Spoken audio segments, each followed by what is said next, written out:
Iginit ni Chinese Ambassador Wang Xilian na hindi maaring maputol ang likas na ugnayan ng China at Pilipinas bilang magkapitbahay na bansa. Kaya sa gitna ng umiinit na tensyon, nanawagan siya na muling palakasin ang maayos at matatag na relasyon ng dalawang bansa. Si Jason Rubrico magbabalita.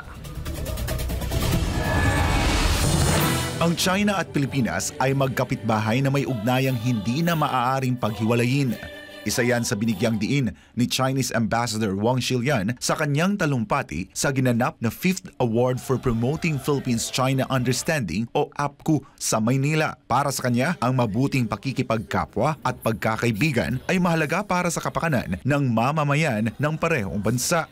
History offers valuable perspective.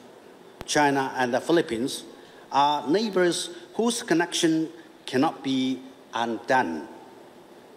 Good neighborliness and friendship serve the fundamental interests of both peoples. Kaugnay nito ay nananawagan si Ambassador Wang na muling balikan at pagyamanin ang kasaysayang pinagsaluhan ng dalawang bansa bilang pundasyon ng pagkakaunawaan. Yan ay sa gitna ng patuloy na tensyon sa pagitan ng Pilipinas at China kaugnay ng agawan sa teritoryo sa West Philippine Sea.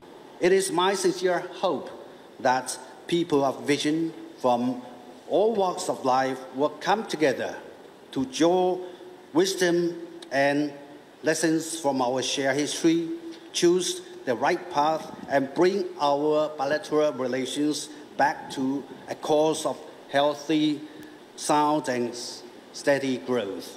Para kay dating Senador Nicky Cosateng na pinarangalan bilang APCU Hall of Fame awardee, ang susi sa maayos na ugnayan ay ang pagtutok sa pagkakatulad ng dalawang bansa imbes na sa mga pagkakaiba ng mga ito. Dapat tingnan natin kung saan tayo similar, hindi yung difference. Kasi kung similarities ang ating kapital, mas magaling, mas maganda yung pag-uusap, pagsasama. Kung gusto mo makipagkaibigan, hahanapin mo kagad kung anong diferensya niya.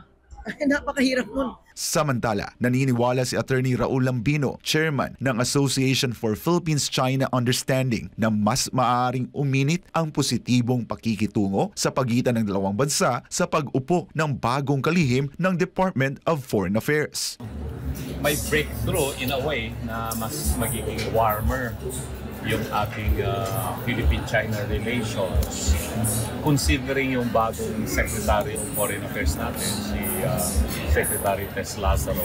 Naiintindihan niya yung mga concerns ng Chinese government at palagay ko naman ay maiintindihan din ng Chinese government yung concern ng Philippine government. Nitong Martes ng gabi, kinilala ng Chinese Embassy at APCU ang ilang Pilipinong naglaan ng kanilang panahon at dedikasyon para patatagin ang pagkakaibigan, pag-unawa at kooperasyon sa pagitan ng China at Pilipinas. Para sa Diyos at sa Pilipinas kumahal, ako si Jason Rubrico, SM9 News.